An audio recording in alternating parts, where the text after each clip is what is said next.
reactions on the emojis, if you can hear me, please. Vanolia, can we ask you to put your camera off, please?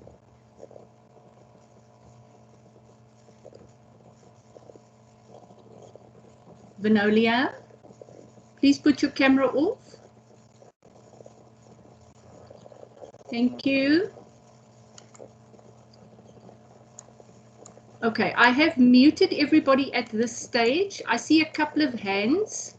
But I've muted everybody at this stage so that we can just have a little bit of normalcy in terms of the attendance. I'm going to try and unmute everybody because I see there's a couple of hands. So if there are issues, let's get them sorted out before we start with the presentation. Okay, so everybody has been muted. Yes, so the first person who wants to ask a question before we start, is that the reason why your hand is up? Maluleke, student Maluleke.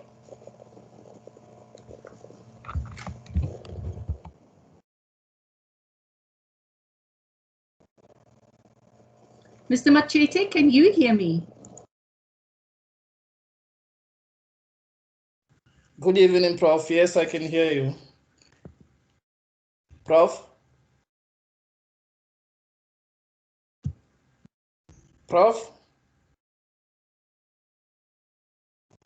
Sorry, Petrus, I hear you. I can hear you, Prof. Okay, awesome. I see a couple of hands from the students. I'm just a bit concerned that they're having trouble hearing or otherwise. So I'm going to ask some of them to tell me if the people with their hands raised, are you able to send me a message in the chat column?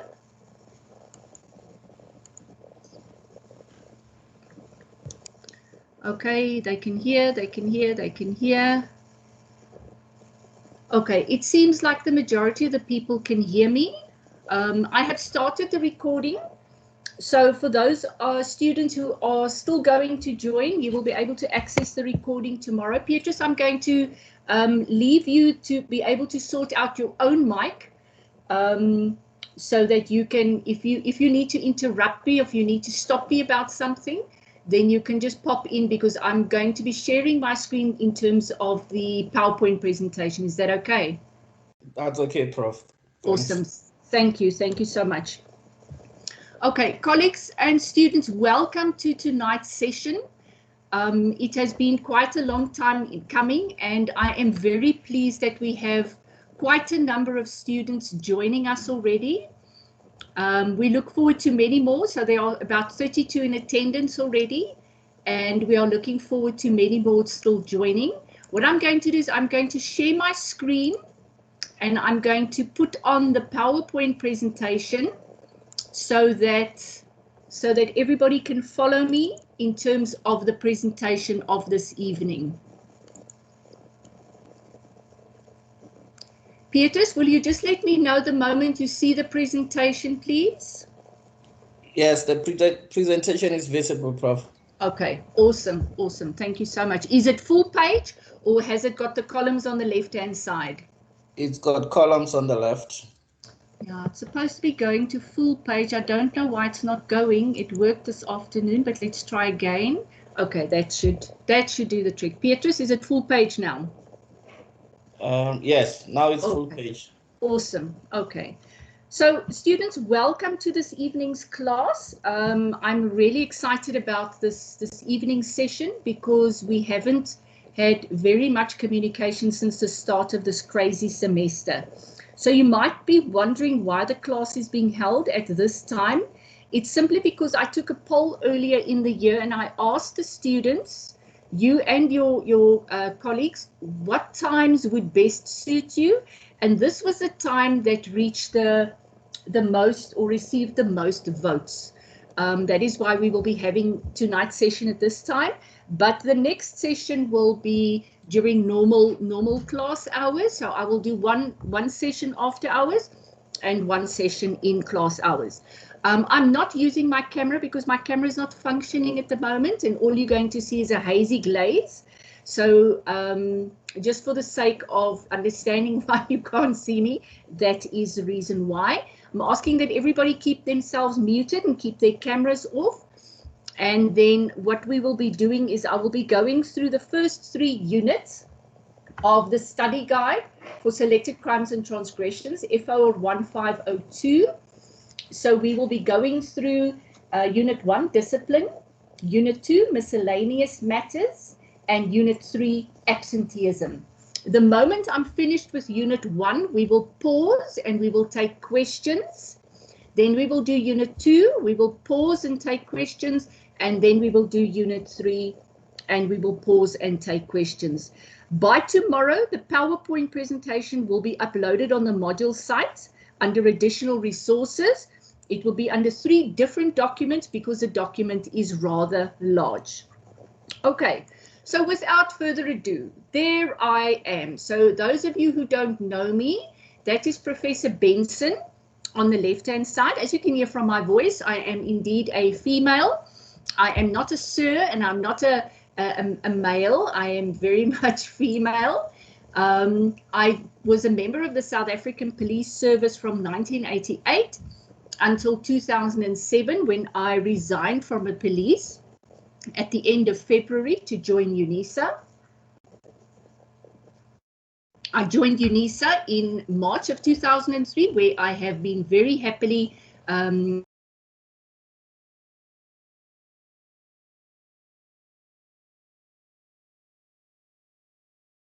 laude, have a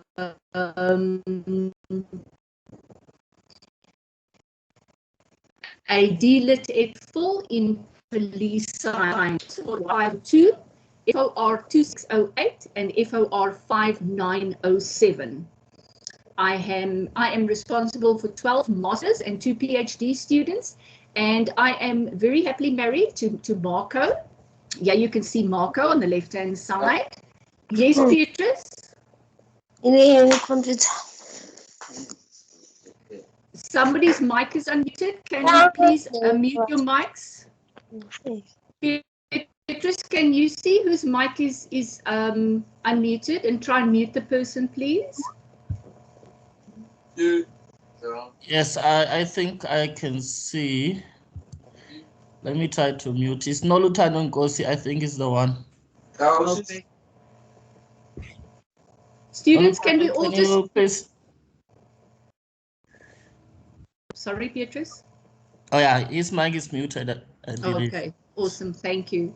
Okay, and then my children, Bradley, the tall young man here, is the firstborn, and the lastborn is Michaela, she is 17. So that is the Benson family. So now you can see I'm a mere mortal. Here's me, I'm the short one here.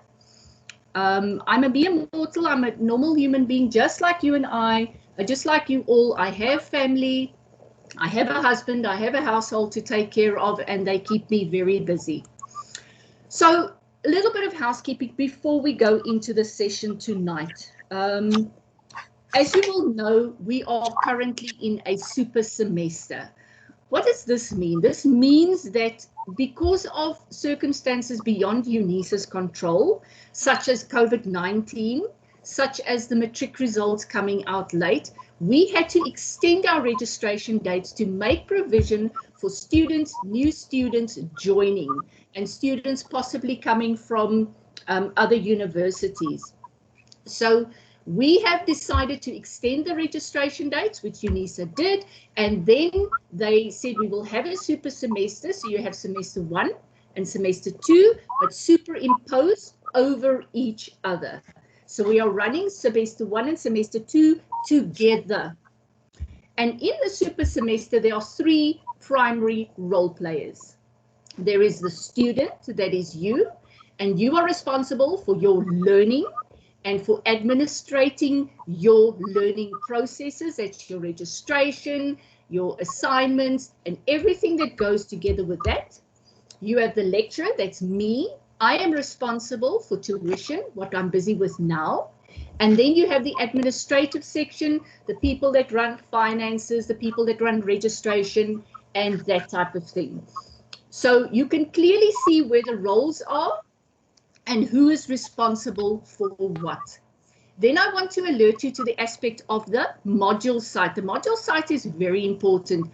This is what UNISA uses and what I will be using to communicate with you. That is our learning management system. So all learning, all resources, all links will be put onto your module site. You will then get an email on your My Life email account to say there's an announcement, go and look. If your email is not working, you must write an email to bugmaster@unisa.ac.za and send them a screenshot and tell them that you are not getting your notifications and that they must please help. They will certainly do. We will look at the assignment due dates because I'm getting a lot of queries regarding the assignment due dates. We will chat briefly about tutorial letters 101 and 001. We will talk about how do you communicate with the university and with your lecturer. And I want to touch briefly on the first year experience. Many of you write to me and tell me this is the first time you're studying with UNISA. Oh, it's so strange. And you don't know whether you're coming or going and you're so confused. Now, if you go onto the module site, you go and look under additional resources for TUTLET 101, tutorial letter 101 for FOR 1502. In this tutorial letter, there is a paragraph that talks about the first year experience with a link. This is a process that UNISA have put into place to help students who are first-time university students at UNISA, to take you through the processes. It's like an help guide on the side where you learn about how UNISA works, how our module sites work, and all the good stuff so that you are not as confused as you currently are. So please log in and join the first year experience. Okay, so how do you communicate with me? I get all sorts of mails, really, and sometimes I sit with my hands in my hair because I don't know who is writing to me and I don't know what you want. I need to be able to help you as soon as possible, and many of you will attest that you do not wait very long for a response from me if you give me all the necessary information. So what must go into your email communication? You see the subject line here. In the subject line, you must insert the following information: your student name and number, so it could be K Kumalu or S Pretorius with your student number, the module code that you are inquiring about. Remember, I have 3 modules. I cannot guess which module that you are inquiring about, and then the basis of your inquiry. For example, access to module site or feedback on assignment 1 or tutorial letter. Then I have an idea of what the content of your email would be. And here the student has written, "Dear Professor, I'm doing a follow-up to inquire about assignment 1 and why it's not showing on my UNISA. The questions are available. Please advise, kind regards." So now I have an idea what is going on in this communication, and I can engage with the student, and I know how to engage with the student.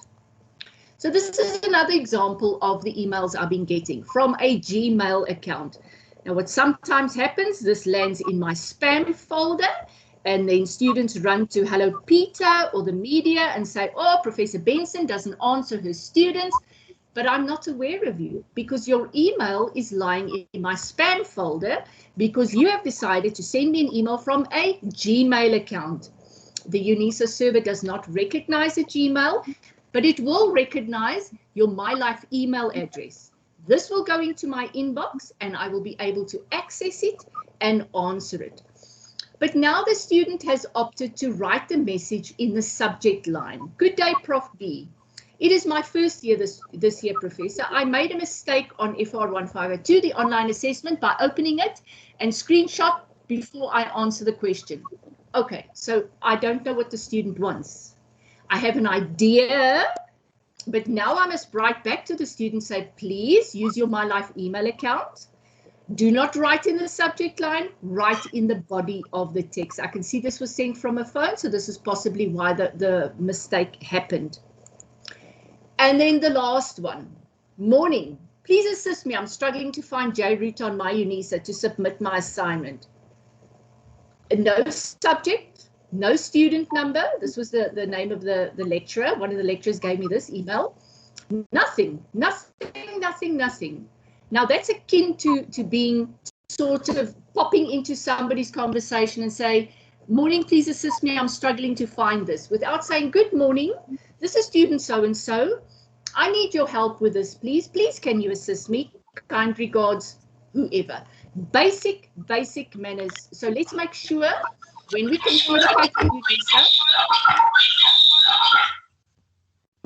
communicate with you, Nisa, that we adhere to these requirements. Anytime you write an email, you are safe if you adhere to these requirements, and the reader will be able to read and respond in terms of what your needs are. Okay, assessment. You guys are driving me crazy with the assessments, with the questions, the same question over and over and over.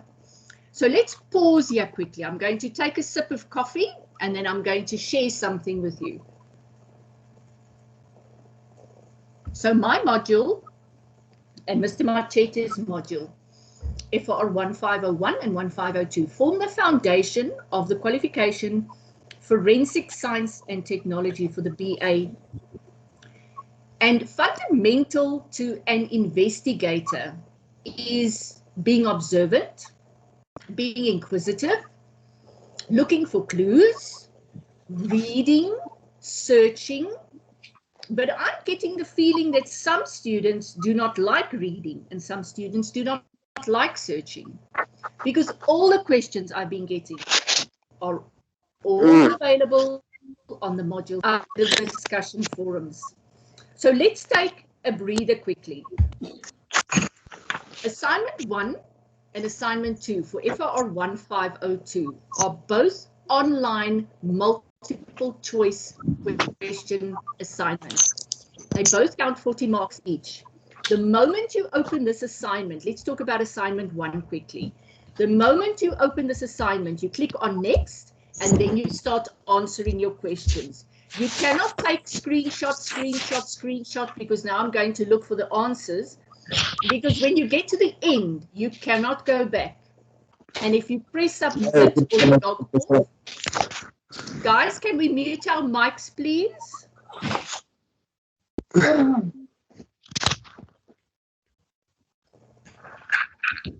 I'm just going to pause here quickly. Why? Can we mute our mics? Mendy, your video is on. Mavis Mokunyama, your video is on. Guys, please can you put your videos off? Okay. Thank you. Not a problem. Not a problem. Mavis Mokunyama, please put your video off. Online class. Mavis, your video is still on.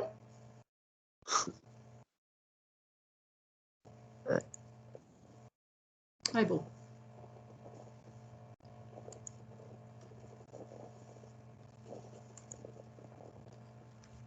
I'm going to carry on with the presentation. Guys, let's make sure our mics are muted and our videos are off, please.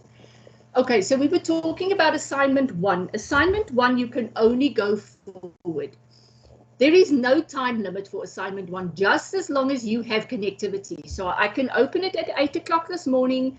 I can start answering, and I can finish at 12 o'clock tonight, just as long as I don't lose connection. I cannot go back. The questions are randomized, so if I do a second option, I will not get the same questions.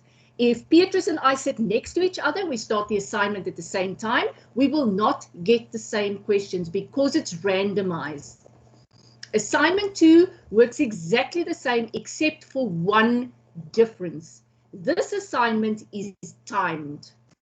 From the time you open it and you say next with question 1, the clock starts ticking and you have 6 hours to complete this assignment. Now, why the difference? Because you will be writing an online timed MCQ exam. So I want you to get the feeling of what it's going to feel like to have the clock ticking in the back of your head. So to answer assignment 1, you will use section 1 of the study guides, units 1 through 6. So assignment 1, the content comes out of the unit 1, discipline, 2, miscellaneous matters, 3, absenteeism, 4, nepotism, 5, racism, and 6, misuse of company property. There is assignment 1's questions. Assignment 2's questions comes out of section 2, the criminal offences. So unit 1, theft, unit 2, harassment or sexual harassment, unit 3, malicious damage to property, unit 4, common assault, unit 5, intimidation, and unit 6, perjury and defeating or obstructing the course of justice. I know there were some questions on the module site about this, so I hope you've been answered now. And then assignment 3 is a written assignment, which you will submit online, and this counts 60 marks. Which assignment you do? You do the assignments for semester 1. If you submitted assignment 3, and it is semester 2 assignment, I will cancel it and I will return it to you and I'll say you submitted the wrong assignment until the 28th of May. After that, if you submit assignment 3 and you submit semester 2's assignment, you are going to get 0. So please make sure you submit assignment 3 for semester 1 only.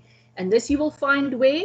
In tutorial letter 001, which is under additional resources and under the announcements. Okay, guys, the examination. Every good thing comes to an end, and we end with an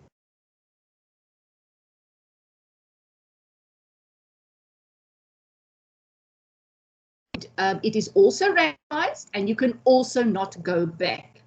And it will be a closed book. So it's not an open book exam. It's going to be closed book, and you are going to, at this stage, it seems like you will hours, but I will communicate later to you about the other aspects of this, and further guidelines will be given as the year progresses. So FOR1502, what is selection about? There are 2 primary sections. Section 1 is about disciplinary misconduct, and section 2 is about criminal type offences. Each one of them have a subsection. So when we designed this module, we consulted very, very broadly with the colleagues of the corporate and private sectors like the ACFE, the SIU, ESCOM, SARS, Telcom, and other private investigators. But there are texts that need to go into this type of qualification. So the result that you have in terms of your study guide comes exactly from the corporate environment. This is what they said they want their forensic investigators to be able to manage and be able to investigate. So if you look at the overview of section 1, there are your 6 different units. Study unit 1, which is 0 and 1, which deals with discipline. Study unit 2 deals with miscellaneous matters. These are loose matters that don't fit into a specific context, like a specific disciplinary transgression. And then from study unit 3, we will deal with specific disciplinary misconduct called absenteeism. Study unit 4 is nepotism. Study unit 5 is racism, and unit 6 is misuse of company property. So some of you who have done assignment 3 may recognize some of these terms already. So before we talk about the content of your, it's important that you realize that the module is useful to persons employed in the corporate, private, and public service law enforcement agencies. These are people who have to investigate criminal and disciplinary misconduct within their work environments. This is not a module for the guy working in a forensic science lab. This is for practical detective work. Now, it's important that you take note that you need a specific skill set. You might recall the movie Taken, where Liam Neeson says, I have a specific skill set, I will find you. So you need a specific skill set. You need perseverance, you need persistence, you need to be able to work, and you need to be dedicated. It's also going to require that you do things in a very specific and orderly manner, and to keep record as you go along, because whatever you do at the end of the day is going to be tested by a set of rules. So whatever you do has to be done in an ethical and lawful manner. In a corporate space, all you have is your reputation. And the moment you act unethically, you put a nail in your own coffin, and you will be red flagged, and you will get a bad reputation in the industry. People in the industry talk, and people know who can be trusted and who can't be trusted. So do whatever you do in an ethical and lawful manner. It's also important to note that what we do in the ambit of the South African criminal justice system. What does this mean? It means that the laws applicable in the criminal justice system, specifically what we are going to be dealing with, are common law and statutory law. So I just want to take a brief pause here and just read to you a little bit about the two different laws. If I can just find my place in the book now. Okay. So there we have. So we are in a constitutional dispensation. In a constitutional dispensation, the state's constitution provides the content for the interpretation and the application of other laws. So it provides the framework or the lens through which you interpret and apply other laws. The Constitution is the most important source of constitutional law, but it's by no means the only source. So if you like, the Constitution is like the umbrella for all law. Now, statutory law is also applicable. Legislation is also a source of constitutional law. For example, it is the right to equality. So there's the principle of equality is enshrined in the Constitution, but it doesn't give the detail on how equality as a right should be protected. So the legislator comes and they design the Promotion of Equality and Prevention of Unfair Discrimination Act 2000, which was enacted to provide the detail and thereby give effect to the constitutional provision of equality before the law. Hence, the other term we're going to be using is common law. Now, common law is the unwritten law of South Africa, and it's not contained in any legislation. Let's take murder, for example. Murder as an offence forms part of the unwritten common law and is therefore not found in any written legislation. Law is an important source of constitutional law, especially when viewed in the light of the constitutional directive that common law be developed in such a way as to bring it in line with the spirit of the Constitution, the right to life, for example. Therefore, you may not murder another person, and therefore the death penalty was declared unconstitutional and taken off the table. We have other laws like customary law, case law, international law, and secondary sources of law, which we will not deal with, but which if you are doing some law modules, you might come across. So that is just as a little bit of a background in terms of the Constitution and the common law and statutory law. So in the beginning of each unit, you will find little unit outcomes. What does this mean? This basically means that this unit is going to focus on these aspects. At the end of this unit, you must be able to do specific things. Everything is important, but these are the most important aspects in your unit.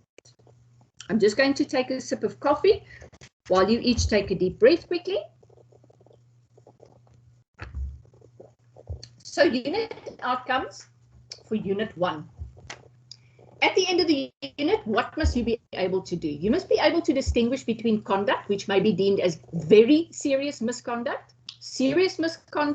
or just misconduct. You must be able to explain the difference between a disciplinary transgression and a criminal offence. You must be able to identify and define the different terms and concepts that are relevant to disciplinary transgressions. And you must be able to explain the link between company policy and the Labour Relations Act, Act 66 of 1995. So those are the unit outcomes. Now, if you give an overview of the unit, I'm a very visual learner, and I'm sure among our audience out there are also visual learners. So for this unit, I've given you an overview of the entire unit for discipline.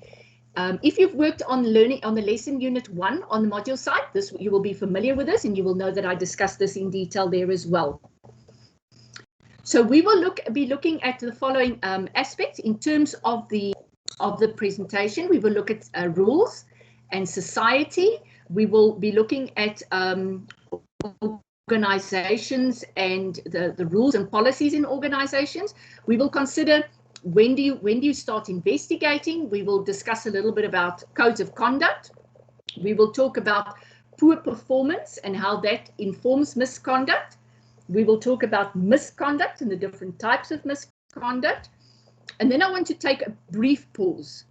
At the outset, you must know that it is not your responsibility as the investigator to institute disciplinary proceedings or actions against an alleged perpetrator. Your job is simply, when you are mandated in writing, to do the investigation in terms of the scope of that mandate and to make your findings available to the person who mandated it. Then, if they decide to have a disciplinary hearing, you will appear at the hearing as a witness and you will come and give your testimony. Not your job to charge any.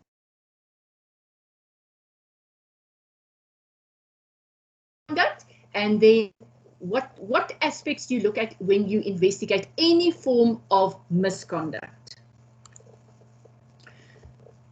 So Unit 1 talks about society and rules. Guys, there have to be rules for there to be order.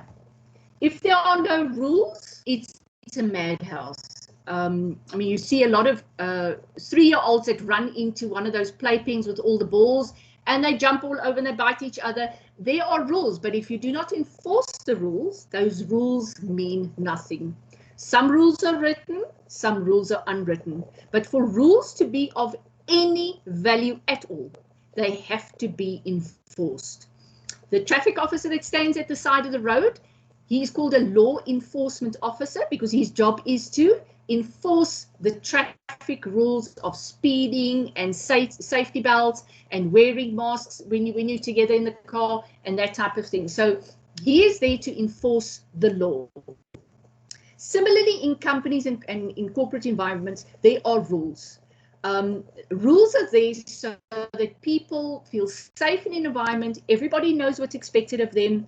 These rules tell you what time must you come to work, when may you take leave, when may you have tea time, when do you have lunch, what must you do when you want to go on leave, what must you do when you want study leave, how to apply for promotion at your work, how to even lay a complaint against somebody at your work. All these things are captured in policy of the organization. But what's very important is that whatever policy your company drafts, it has to be in line with South African law, and more specifically, the South African Labour Relations Act. So in the context of criminal law, before somebody can be charged with anything, there has to be a preceding law or rule that says you may not murder. So if you murder somebody, you're going to be charged with murder. So before you can be charged with anything, whether it's a policy misconduct, there has to be a preceding law that says what you did was wrong. They cannot come after the fact and let's say a company wants to get rid of somebody and then charge the person with something that's fluffy, because it's going to end up at CCMA, and unfortunately the Labour Relations Act does protect the employee in that regard. So frivolous charges against employees will be seriously frowned on, and the company can really take a blood nose in court and suffer financial losses. So as I said previously, whatever is done in terms of policy is governed by the Labour Relations Act, and this informs your in-house disciplinary code and your code of conduct.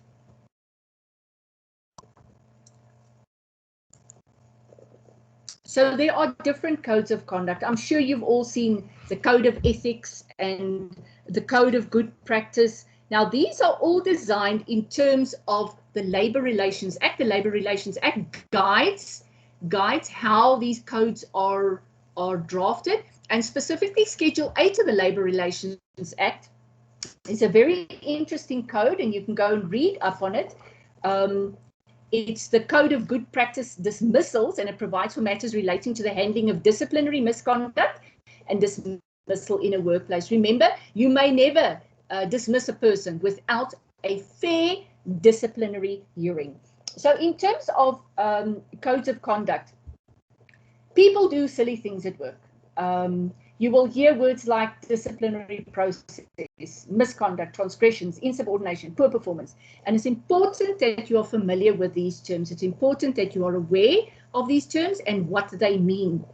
But it's also important to remember that before disciplinary conduct or disciplinary measures are instituted against a person, there must be the misconduct must be serious. I mean, if I come to work late on a Monday morning, and let's say I'm half an hour late, my line manager should not discipline me or should not institute an investigation against me, because this, the Labour Relations Act says that effort should be made to correct employees' behaviour through a system of graduated disciplinary measures, such as counselling and warning. So in other words, you should call me in and say, Bernadine, you were late. What is the problem? Oh, sorry, sir, I had a flat wheel on the way to work. Okay, so now he starts dealing with the issue, and formal procedures are not invoked every time a rule or standard is not met. Informal advice and correction is the best and most cost-effective way for the employer to deal with minor violations at work. But remember, your policy will tell you what is minor violations, and will also say, do you then get a verbal warning? Do you get a written warning? Whatever the case might be. So it's important that new people who arrive at the company are brought on board and are made aware of the rules of the game. They are made aware of the codes of conduct and the policy governing leave and working hours and all the rest. They're made aware of these rules. And this is usually done through a process of induction or onboarding, where HR, the Human Resources Division, their responsibility, get these people together and say, guys, these are the rules of engagement at UNISA. This is a policy on absenteeism. This is a policy on leave. This is a policy on study assistance. These are the policies that affect the way you will work here. And then make sure that this person, either there's an attendance list that this person put on the attendance, signs he's I report might not take an hour lunchtime and similar things. So you have your evidence that the people have been informed. So when an investigation is initiated, how does this happen? Before you put a hand to paper and you start any investigation, there has to be a complaint. Somebody must complain formally about something, not gossip in the corridor or around the water cooler. It must be formalized and put on paper. Usually the disciplinary policy of a company will tell you, if you are unhappy and you want to lay a charge or a grievance or something, this is the process you follow. So if I feel my line manager is harassing me or sexually harassing me, there is a process that I have to initiate. As an investigator, you will receive your mandate or your tasking in writing. And usually in today's technological age, it will come via email. And this is where you start your preliminary investigation, where you will make a determine, is this a policy issue? Is it a criminal issue? In other words, is somebody stealing from the company, or is it a civil issue? In other words, sometimes civil actions get taken, especially when people steal huge amounts of money from the company. Then they will go the civil route, and then they will harness that money back from the person's pension. And in some companies, this is one person or one office that does all these investigations. And in other big companies, they outsource this to private investigators. So sometimes people are charged departmentally because their work is not up to standard. Now, one has to differentiate between laziness and incapacity. Now, poor performance is never, ever misconduct. Poor performance, in other words, a person who consistently fails to achieve a standard of work set by the employer in relation to quantity or quality of output. And in a labor context, we use the word incapacity. So when a company employs me, there is an implicit understanding that I will perform my duties in accordance with reasonable, lawful, and achievable performance standards set by the employer, and I must be aware of those standards. It mustn't be something fluffy pie in the sky. They must tell me, Bernadine, you are now at this level, you are expected to produce so many research outputs every year. And now I know what it is I am working towards. So poor performance is when somebody consistently fails to meet those standards. We have a disciplinary performance, we look for cause. So the cause might be a lack of training, lack of qualification or experience, addictions, outside influences, work-related stress, ill health, injury, or incompatibility. Guys, it's important to note that poor performance does not relate to your attitude at work, somebody's behavior in a work situation, but it goes about the standard at which the person is doing the work. So you will try and identify what is the problem. If it is substance abuse, you will get the person help. If it's outside influences, you will try and get an employee assistance program on board. If it is skills, a lack of skills, you will initiate skills development. But all this takes place in a managed and structured manner in terms of policy set by the company. As an investigator, you are going to find out things about people which are incredibly sensitive and incredibly personal. You may not talk about those things. You may not disclose those things. It's got nothing to do with anybody else. If you disclose those things, you yourself can be charged departmentally, and you may even be fired at the end of the day. So please, whatever you do, have to be in an ethical and sensitive and transparent manner. So let's take a look quickly at misconduct, the word misconduct. Misconduct is not an actual offense. Misconduct is like the heading term for different types of conduct which misses the mark. That is what misconduct is. Conduct which misses the mark of what's supposed to be, or a misuse of company property. So your first important task when this happens is to determine what is the type of misconduct. Identify that, then you go and look what the policy says.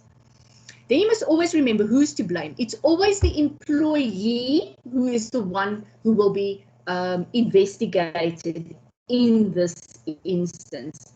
That this or he did not do something. So he did something, he reported late for work, he did report for work, but he reported late for work consistently, or he did not do something. In other words, he failed to return the company car after he came back from a trip. And there must be a rule in place before the misconduct occurred. So in other words, that principle of legality, nullum crimen sine lege, the rule must be in place before the misconduct happens. To safeguard yourself, you ask yourself the following 5. has a specific rule or standard? If so, is this rule or standard both lawful and attainable? In other words, the Labour Relations Act says that the company must give you 45 minutes break in an 8-hour time. So you get a half an hour for lunch, 15 minutes for tea time. Your company says, no, you can have an hour. Then the rule is not unlawful. But if your company says, no, we're only going to give you half an hour, then the rule is unlawful because it does not comply with the Labour Relations Act. Okay.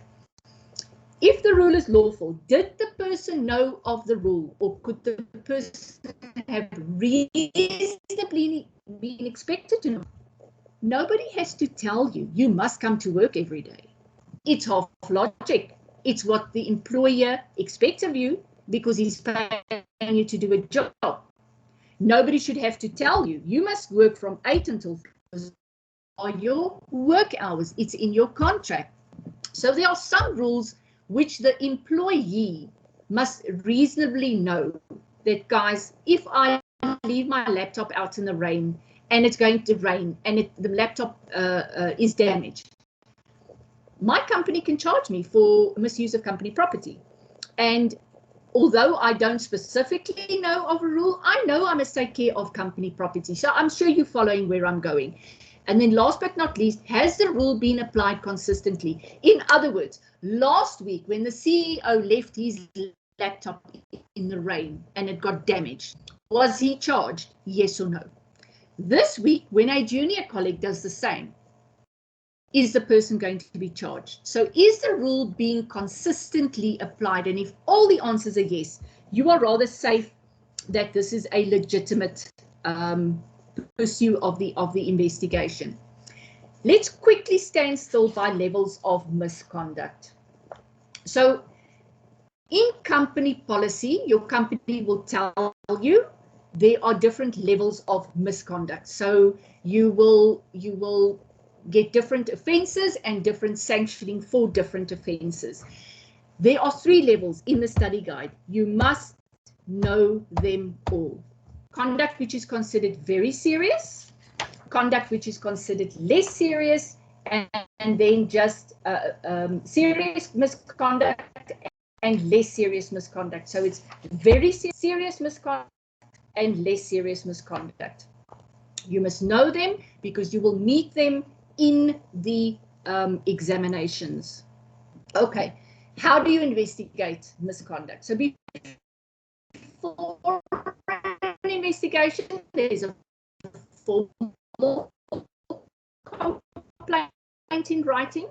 You are innocent until proven guilty. Remember, that is our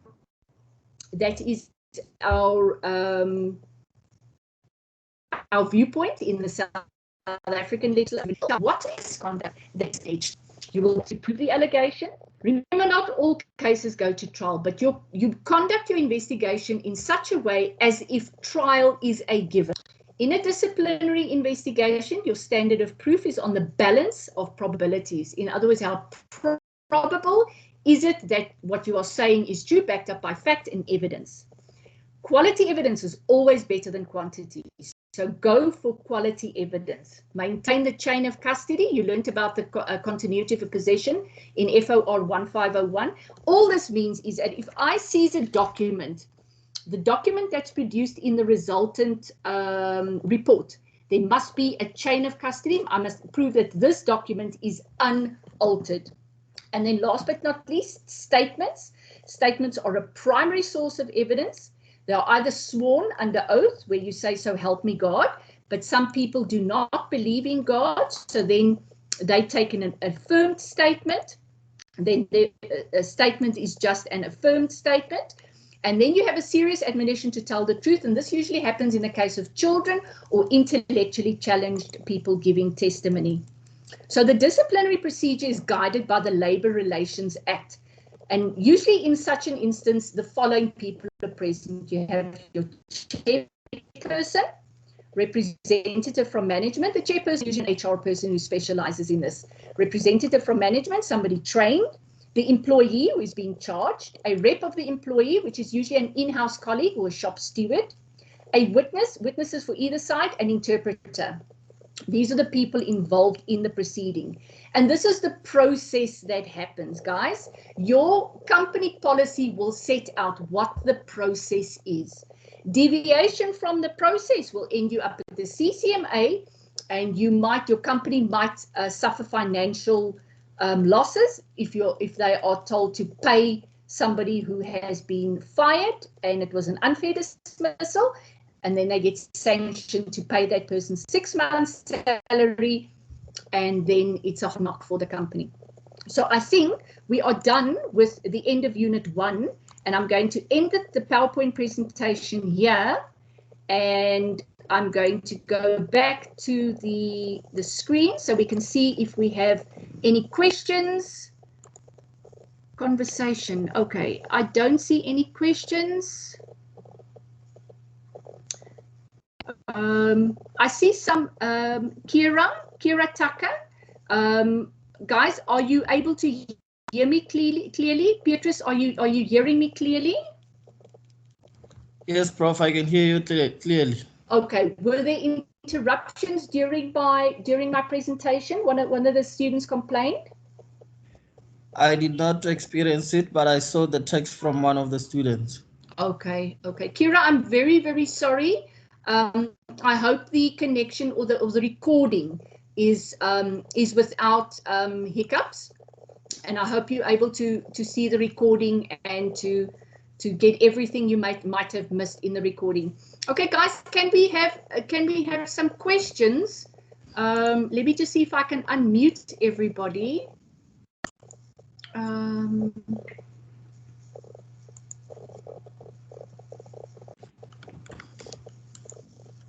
You should be able to unmute yourselves.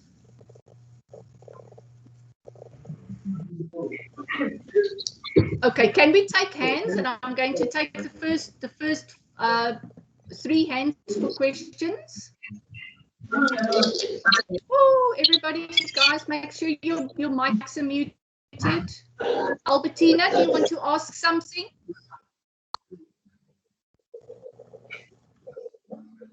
Do we have any hands?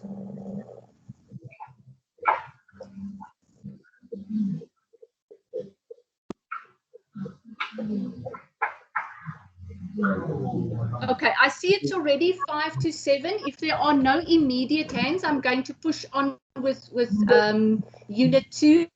Pamela, are you okay? Do you want to ask something?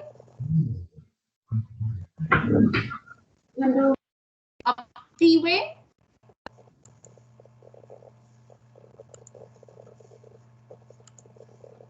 Okay, everybody, I'm going to mute you all again.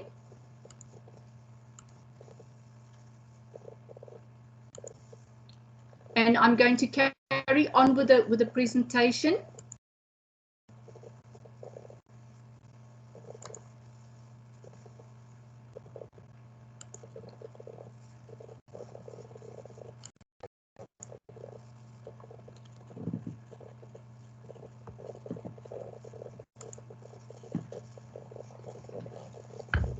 So we will now be looking at Unit 2, Miscellaneous Matters. And this is the unit that I said to you that all the loose things added together. Now, Unit 1 and Unit 2 are probably your most important units of the entire study guide. So make sure that you know the content of these units very clearly. I just want to reiterate, the process of a disciplinary hearing, you as an investigator, you do not institute the hearing, you do not run the hearing, you are just a role player in the hearing. Always very, very good that the company has a labor relations expert that can handle the labor relations side. Okay, the overview of Unit 2. What is the purpose of a letter engagement? Let's take a look at your outcomes. What must you be able to do? Explain the purpose of a letter engagement. Comparative reports using a preset matrix. In the study guide, we provide you with a preset matrix.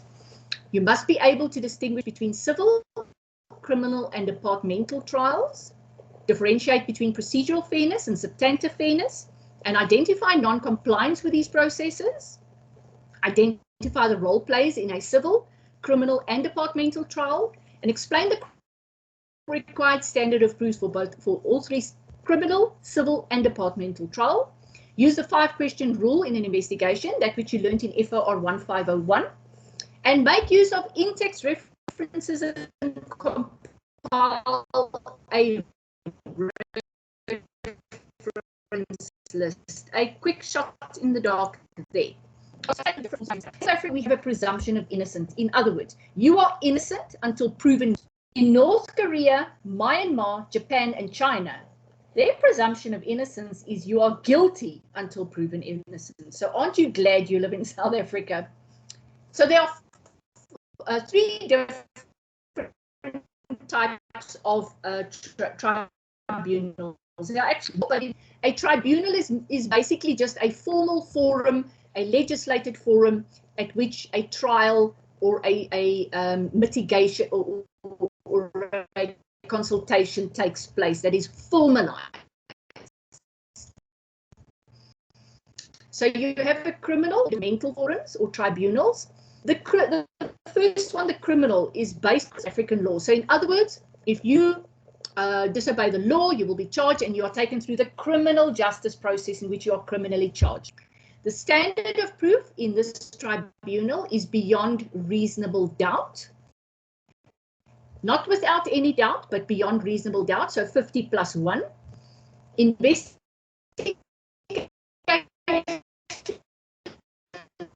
usually taken by investigators. The state is the one instituting the prosecution against the accused. Now, sometimes what happens, the docket gets to the Directorate of Public Prosecutions. This person looks at the evidence and says, there's not enough evidence for a successful prosecution, and then makes a decision of nolli prosecute or refusal to prosecute. Then the case goes no further. But if you as a complainant feel you have strong enough case, you may go the route of private prosecutions, but you need a nolli prosecute certificate to be able to institute a private prosecution to show that you've gone through the normal criminal process route.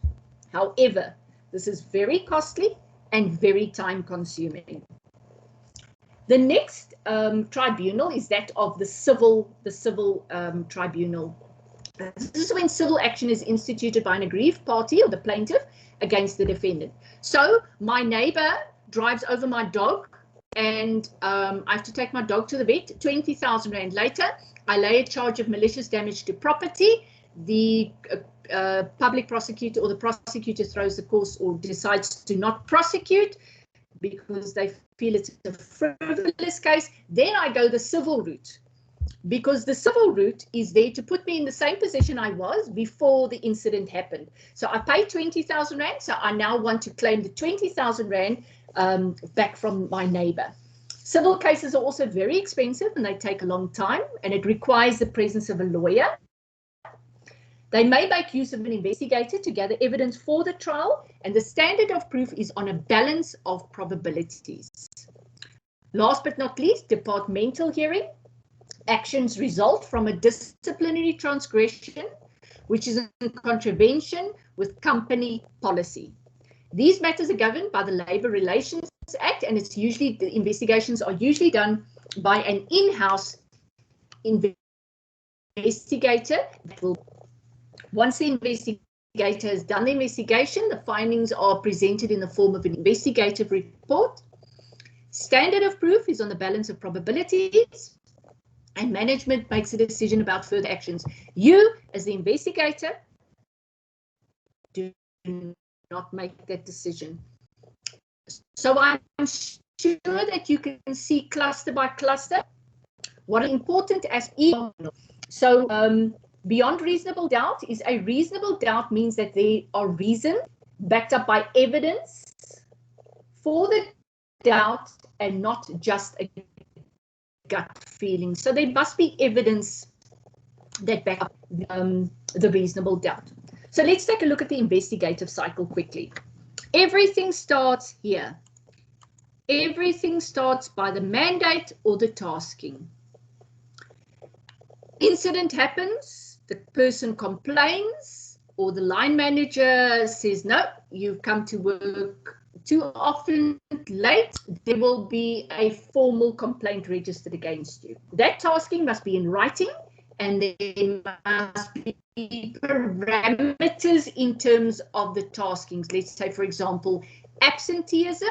They're charging me with absenteeism because I come late every Monday.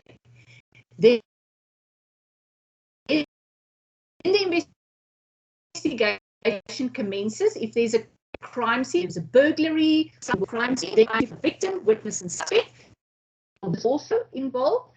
Sometimes if it's like absenteeism, then the suspect and the witnesses are there. But if it's something like sexual harassment, then there's usually a suspect, a witness, and a victim. You will obtain statements. You will look at the physical and documentary evidence. You will gather that evidence. You will compile your investigative file, drop your investigative report, and if it ends up in a tribunal, like a disciplinary hearing or even a criminal trial, you have to go and give testimony. So when you get this tasking, you are going to ask yourself these 5 questions. Has a specific rule or standard been broken? If it's so, is the rule or standard both lawful and attainable? If this is so, was the person who transgressed aware of the standard? Or could this person have reasonably been expected to have been aware of it? And has the company applied this rule or standard consistently? If those answers are questions, if those questions are answered yes, then you know that this is a bona fide charge. But if some of them are no, you carry on with your investigation, but you highlight whatever discrepancy you find. So we've given you the pro forma of an investigative report. You can use this when you do investigations, but your company might give might give you their own version of this. They might have a pro forma that they find helps. You use what you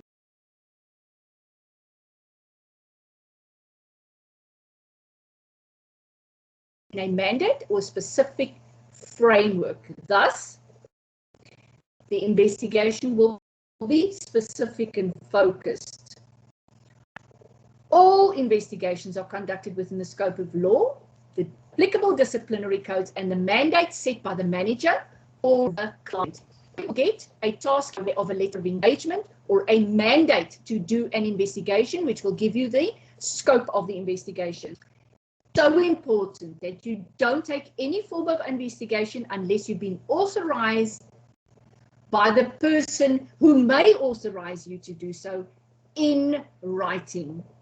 So your boss phones you and says, no, Johnny's absent again, you must start the investigation. You do nothing until you get your tasking in writing. When I say you do nothing, you respond by email to say, thank you, I take note. Please provide me the tasking in writing. As per our telephone call, I await your tasking in writing so that I can proceed with the investigation. Guys, sometimes investigations are malicious and then the investigator gets caught in the middle. Don't get caught in the middle. You are in an investigative environment. You need to cover yourself and you need to keep evidence of everything you do. A important concept you must be aware of, because you are going to find them in the multiple choice questions. The first one is that of procedural fairness. Now, this is a legal term, and basically what it means is that the procedure followed to investigate and institute disciplinary proceedings must be fair. In other words, that's what I did in terms of coming late, and the procedure that my line manager, he could see, no, there's something's wrong with this procedure, or the line manager is trying to twist policy to suit him so that the procedure that is going to be followed is skewed. It's important that if this procedure is unfair, you can land the company can land in hot water and suffer financial loss. The second item is this substantive fairness. This is the reason for instituting the disciplinary process. In other words, a manager that is rebuffed, or let's say the manager wants to date me, and I keep on saying no, and then he tries to find reason to institute disciplinary proceedings against me because he wants to get rid of me out of the company because I know of his shenanigans. That talks to the substantive fairness of instituting the disciplinary process. The standard of proof, this is the strength or the amount of evidence you bring to secure a conviction. Always go for quality and not for quantity. Then the standard of proof you have is either beyond reasonable doubt or on a preponderance. Let's take a look at the preponderance of probabilities quickly. In civil matters, the standard of proof is lower than in criminal cases. You need to prove is more likely to be true than the version presented by the defendant. This means this is on a balance of probabilities. So it looks whose version is probable to be more true than the other person's version. And then reasonable doubt, we've dealt with that. And then burden or onus of proof. So what is a burden? It's something that you carry. So the burden or the onus of is on me. I carry it when I'm the state because he who alleges must prove. To prove that the defendant drove over her dog. So he who alleges must prove. That is the burden of proof. And the 5-question rule, which I won't go into now because you have done it in FOR 1501. Okay, and we are now at the end of Unit 2.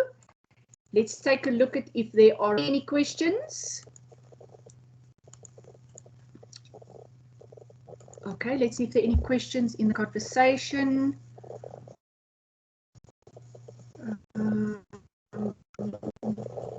I'm not seeing any questions in the conversation.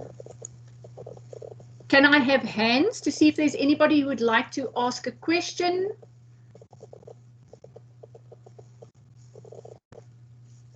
Guys, you just put your hand up like that so I can see.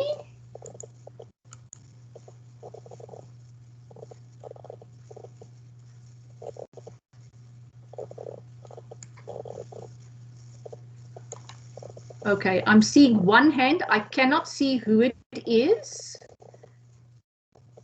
It's Refile Anna. Okay. But she put the head down, I think. Okay, you could talk. Oh, okay, okay. Okay, guys, I'm not going to waste time. Let's proceed with a presentation. Let's carry on so we can finish up.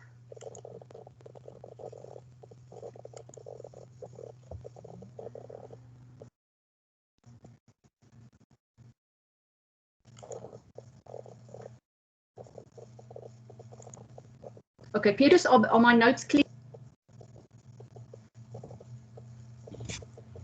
Yes, Prof. Okay, thank you. Okay, let's take a look at Unit 3, absent. What are the unit outcomes for absenteeism?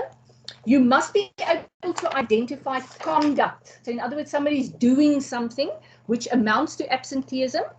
You must be able to conduct an elementary investigation into alleged absenteeism. You must be able to draft a report, the detailed investigation and findings, and make a recommendation for further action based on the type of misconduct identified. Identify and use the different terms and concepts relevant to the investigation of absenteeism within your report. These are usually terms and concepts that come out of policy, and explain the importance of clear company guidelines and their link to proving misconduct. Okay, so what is absenteeism? So before we talk about the term, let's talk about the term isms, because we are going to be dealing with nepotism and we are going to be dealing with racism. So I've given you an explanation here of what ism is. Ism as a suffix, you will remember from English, a prefix is a word that goes before a word, and a suffix is a word that goes after a word, at the end of the word. So ism is a suffix added to the end of the word to indicate that the word represents a specific practice, a system, or a philosophy. In this case, it's a specific practice, the practice of being absent. So absenteeism, so it's a practice of being absent. Other similar concepts are like activism, the action of using vigorous campaigning to bring about political or social change, and ageism, the prejudice or discrimination on the basis of a person's age. So there are two additional examples of an ism word. So in our context, absenteeism is let's just go back, the specific practice of being absent. Okay, let's take a look at what your study guide says. Now, absenteeism is closely associated with poor timekeeping and incapacity to do work due to some medical conditions. So it's closely associated with, but it is not equal to. So if somebody is incapable of doing work due to some medical condition, it cannot be considered as absenteeism, and you do not charge that person formally in a departmental hearing. You initiate other processes. In this unit, we will talk about absenteeism as a form of disciplinary misconduct, and it manifests in the following ways. Being absent without leave, simply not going to work, late arrival for work, early departure from work, extended tea and lunch times, poor timekeeping, or absence from your workstation during office hours, or simply staying away from work. So this is some of the ways in which absenteeism manifests. So what does policy say about absenteeism? When there's an allegation, the first thing that you must do is you must go and look at the policy provisions. And whatever's in the policy about the person physically being at work must comply with labor. Work hours says I only get 30 minutes break, and I take a 10-minute break in the morning because I simply cannot last with just 30 minutes, and my line manager decides to charge me. The policy will be declared invalid because it does not comply with the Labour Relations Act. And if the policy is set up like that, they must fire the guy that does their policies, because whatever policy is set has to be in terms of the Labour Relations Act. So good conduct or good practice in a company, there's usually codes that govern your ethical conduct or good practice. And this is there to ensure voluntary compliance. This is there to ensure that there are parameters in terms of your conduct, how you dress, how you act towards colleagues, how you speak to colleagues, how you communicate with clients or students. So it's there to get voluntary compliance, because nobody likes running after other people with a stick and wanting to beat people all the time for non-compliance. So rather you instill an ethos of voluntary compliance where people feel comfortable because we all know the rules. But it's important that once there has been an incident of absenteeism, that action is taken as soon as possible after the incident. Okay, so let's chat a bit about this. So I come to work late on Monday morning. One incident. When must my line manager act? After the first incident. So he will call me in and say, Bernadine, you were late. Yes, doc, so I'm sorry. I had a flat tire on the way to work. Okay, cool, not a problem.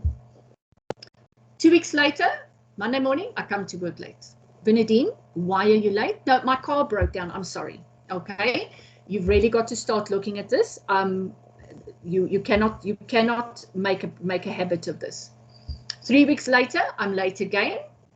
Know what happened? No, my car broke down. Now, the fact might be that I have an unreliable car.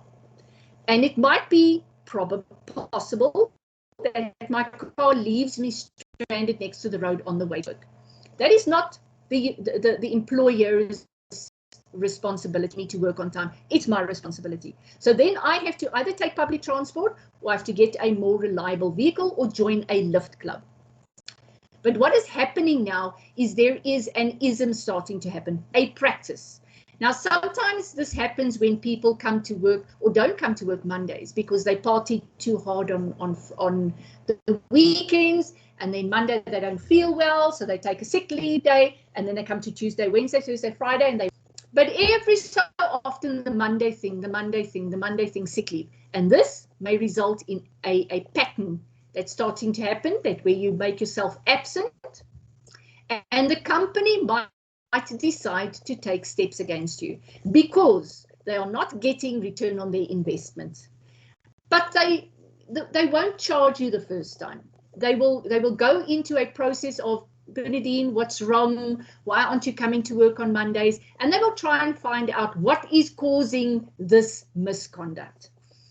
As the investigator, it's important that you are familiar with the latest disciplinary policy in terms of what may and what may not. You will also have to access the staff member's contract or the conditions of employment.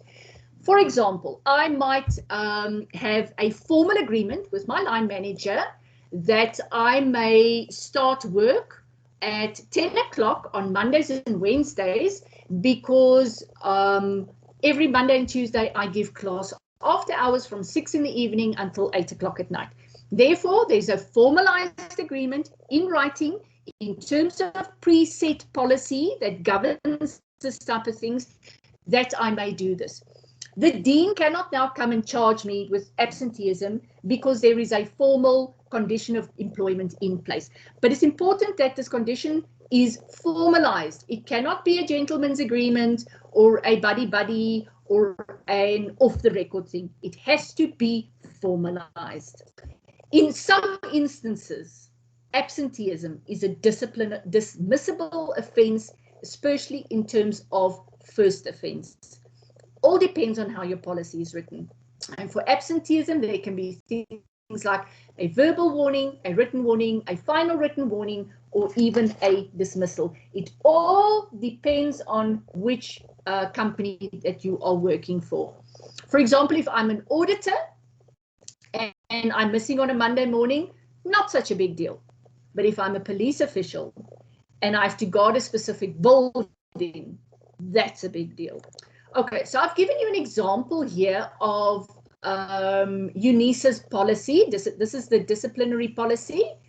And this talks about absence from work, absenteeism, and reporting late for duty or absconding from duty early. In other words, leaving my office before office hours are over. So UNISA defines absenteeism as is the absence from work, workstation, or designated area of work without permission or a valid reason. So I can be at work. Let's say I work at the main campus, but I'm never behind my workstation. I am simply never in my office. I'm always in the cafeteria, or I'm visiting my buddy at HR, or I'm loafing in the library. I can make myself guilty of absence of being at work. Or it's a deviation without permission or valid reason from a designated travel route or routine in case of employees not bound to a single work site during normal work periods or official overtime. For example, if I have to travel between the Florida campus and the Muckle, but I decide to go, no, I'm going to visit my buddy, I can be charged with absenteeism unless I have permission or I have a valid reason. The second aspect of absenteeism is reporting late for duty or absconding from duty early. And that's basically what it says. It is what it says. Without authorization or valid reason, reporting late for duty. Or is leaving the area of work before the normal end of daily duty without authorization or valid reason. Guys, life happens. See, I have children. My daughter is in a school for learners with special educational needs.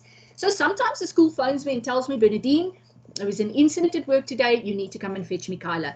Then I need to tell my line manager, sir, I have a problem. Please, may I leave earlier? And then the normal thing is that he will give you permission to leave, take care of your stuff, but then report for work as soon as possible. If it's like 2 o'clock in the afternoon and it takes me a half an hour to get there, half an hour to sort it out, a half an hour to get it home, no line manager will reasonably expect you to come back at 3:30 to be there for half an hour and go home. So what usually happens in our cases is we are permitted to go, but then be available on your phone or on email if the line manager needs to get hold of you. The same with reporting late for duty.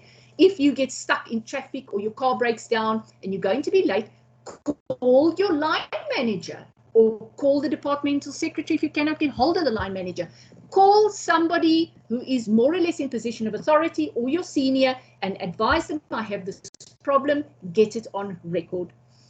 And then in terms of our leave policy, remember this is the disciplinary policy, but there's usually that mention. And in this one, it's the unauthorized absence in the leave policy. So this means absence of an employee without prior approval of the manager or supervisor of such employee or the Department of HR. So if my car breaks down on the way to work, I immediately call my line manager or my supervisor and tell him I've got a problem, and then he gives me approval. And then there is prior approval. There can be no reason to institute departmental proceedings. But sometimes people simply don't report. They just, because in the majority of the companies, you can take sick leave without a sick note for, in some companies, 2 or fewer days, in other companies, 3 or fewer days. Then they simply say, I was sick. But companies may start asking for sick notes if this becomes an ism, if this absenteeism becomes a repeat situation. How would you investigate something like this? You first of all obtain evidence of the departmental regulations about timekeeping. In other words, work hours. From what time to what time must the person work? And then if there's sick leave or unauthorized leave or going to be absent, what is the procedure to follow? In other words, for me, if my car breaks down, the unauthorized leave says that I must report to my line manager or my supervisor that I'm going to be late. And this one usually gets from HR, get a copy from them. At UNISA, we can download it off the internet. It's available there. You will find various under the resource on the module site. Go and read them. Access your company's policies. Look at what rules are you are expected to comply with. You might be surprised at some of the rules there. Then you need to get a statement from HR about the policy if this is necessary. Companies, it's just sufficient to have a copy of the policy. And then you need to get a statement from the person who manages the attendance register or the system about the absence of the individual in question. So at UNISA, we swipe our staff cards when we go in. In some companies, you use a biometric system where I use my finger. Now, the good thing about the biometric system is I cannot lend my finger to somebody to go and swipe. But in some companies, staff members clock each other, which is illegal, or the staff cards to come and go.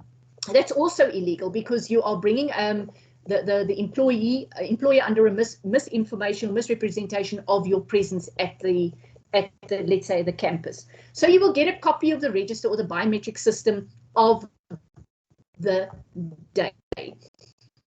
This can also be backed up by CCTV footage. If you suspect, let's say Mr. Bachete is swiping my card so that I can be late, you can actually access the surveillance of the campus and see, oh, so that the time Bernadine's card was swiped is actually Petrus in the car. Petrus, sorry that I'm using you as an example. But people sometimes do that for each other, and that is also evidence that the person wasn't there. Then you need a statement from the line manager about the absence of the staff member. And then you need to give proof that the employee knew about the requirements or the conditions of employment. How do you do that? Attendance register of the onboarding training or the training of the newcomer. Remember, we spoke about that, I think, in you get that signed contract, get that attendance register, then you have it on paper that this person knew the policy or could reasonably expect it to have known the policy. And I think that brings us to the end of Unit 3. So you saw that I had one reference, that is the reference. On the module site, I will put up the link to the YouTube video in which I explain references, please go and look at it, because going forward, not so much this year, but next year going forward, you will have to use references when you answer questions for FOR 2608. And so this brings us to the end of the presentation. So I want to say thank you to everybody for coming, and let's look if there are any questions that you guys want to ask. Let me just get back to the screen.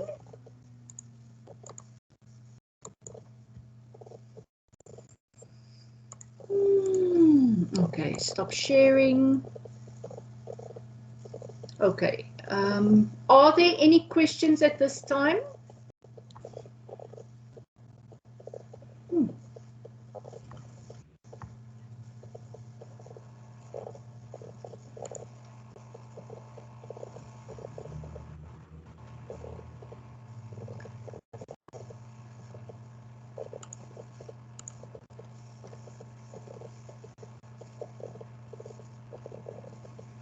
Okay, everybody has access to their mic, so if there's anybody that wants to ask something, or perhaps if you don't want to ask something, you can just write a question here in the chats.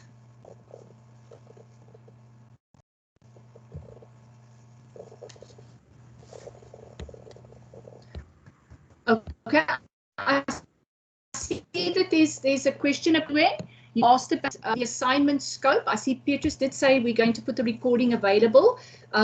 Just in case you wanted to check with the scope. Assignment 1 for FOR 1501 comes out of section 1 of the study guide. Section 1 deals with unit 1, 2, 3, 4, 5, and 6, which is discipline, miscellaneous matters, absenteeism, nepotism, racism, and the misuse of company property. Assignment 2 is taken from section 2 of the study guide, which is unit 1, theft, unit 2, perjury and defeating or obstructing the course of justice, unit 3, harassment and sexual harassment, unit 4, common assault, unit 5, intimidation, and unit 6, malicious damage to property. The exam will cover everything, but I will give you scope for the exam. Don't stress, I will give you scope for the exam. Okay, I just want to cross-check Ndara, student Ndara. The assignment 1 and 2 are online assignments. I set the assignment. So the due date for that is 28 May, whereas assignment 3 is due on the 10th of June. Okay, so I hope that clarifies. Taslim is about the format of assignment 3. You don't need a table of content, but you do need to put your name, your student number, and the module code, and the assignment number, and the unique number. If you look in tutorial letter 001, I show you what unique number to use if you are from semester 1, and what unique number to use from semester 2. The unique number is not a big deal. What is a big deal is you must do the questions for semester 1. You do the wrong questions, I'm going to cancel it. If it's before the 28th of, before the 10th of June, if you then resubmit after the 10th of June and it's wrong, you will get 0. So please share this information with your fellow students. All this information is available on the module site. Just go and browse, go and listen to the podcasts, go and look at the information under additional resources, go and look at announcements, and go and look at the additional resources.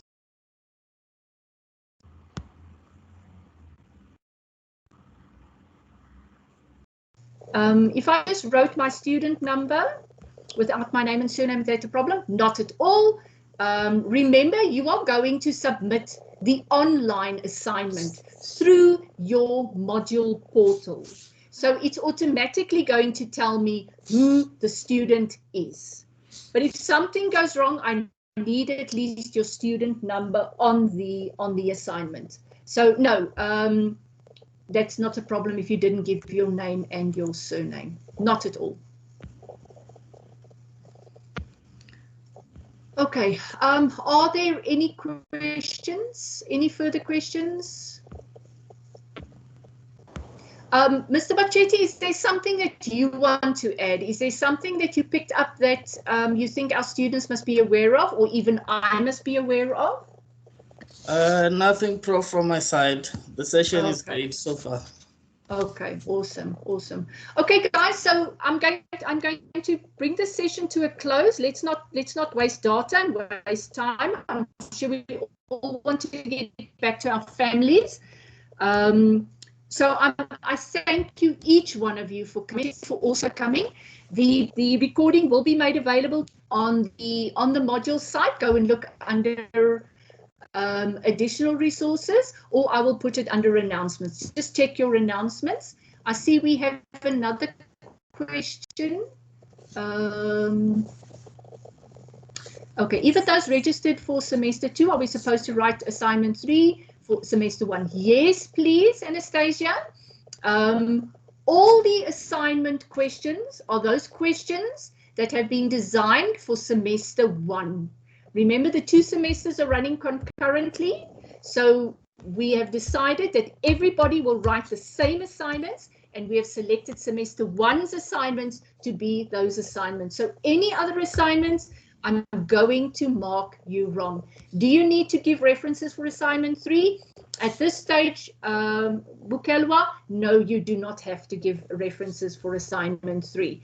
I'm giving you guidance, I'm showing you how to do it, but at this stage, you will not get additional marks or lose marks if you have done or have not done the referencing. Okay, Chilitsi, I think that answers your question as well. Nusipo, yes, what is your question?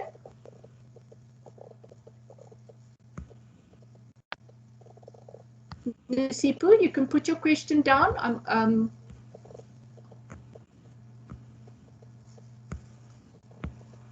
Okay, let's wait. Perhaps Nusipo's typing the question.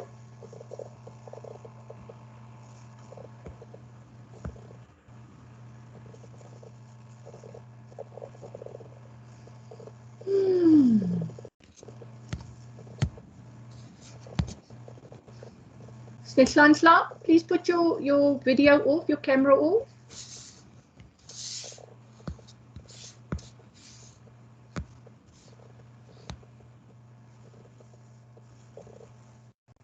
Okay, guys, I'm not going to keep everybody behind. I'm going to stay a while. If you want to leave, you are more than welcome to leave. Thank you very much for joining. Okay, Nusipo asked, is absenteeism only closely associated due to some medical conditions? No, absenteeism is associated with poor timekeeping, but it's not equal to timekeeping. So in other words, somebody might continuously be absent, but the medical condition is not necessarily the reason. How will you know what is the reason? By doing an investigation. And once you do the investigation, then you will be able to make the determination, okay, this person is ill or there's some medical condition. But the absenteeism, if there's always medical notes, the doctor's booking off and the doctor's booking off, then it's obviously due to a medical condition.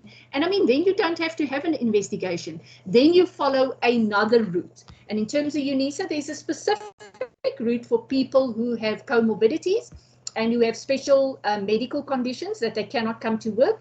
Then they work from home and they work amended hours. There's specific arrangements made for people who develop medical conditions, because we don't just chuck people away. We don't just use them up and chuck them away. We look after people, or we are supposed to look after people. So Nusipo, I hope that answers your question. Okay, I see there are no further questions. Then I'm going to bid you all a very good night. thank you very much for joining. Watch the space for our next class. Okay, Nosipo, as an investigator, I can only conduct investigation if I receive a written mandate. That is quite correct. That is quite correct. I've heard in one too many cases where line managers try to get rid of people in very mean ways, and then a verbal mandate is given that's never backed up in writing, and then the person starts the investigation and gets into trouble because there is nothing in writing. So if your line manager calls you and tells you, listen, you've got to investigate absenteeism, thank you, sir, then you confirm that in writing. Then you say, as to our telephone conversation this morning, in which you informed me that I must conduct an investigation or initiate an investigation against Bernadine for alleged misconduct vis-a-vis absenteeism. Kindly confirm in writing if the process is understood correctly. So unpack what you heard so that you get on record what is it that your manager asked you to do. Guys, you get funny people out there who do funny things, and when the pudding hits the fan, they say, oh no, but I never said that. Oh no, I never said that. Whereas if you have something in writing, you have it in writing. Okay, I am going to bid you good night. Have a wonderful evening. Thanks, Beatrice, for joining us. Bye, everyone. Bye, everybody.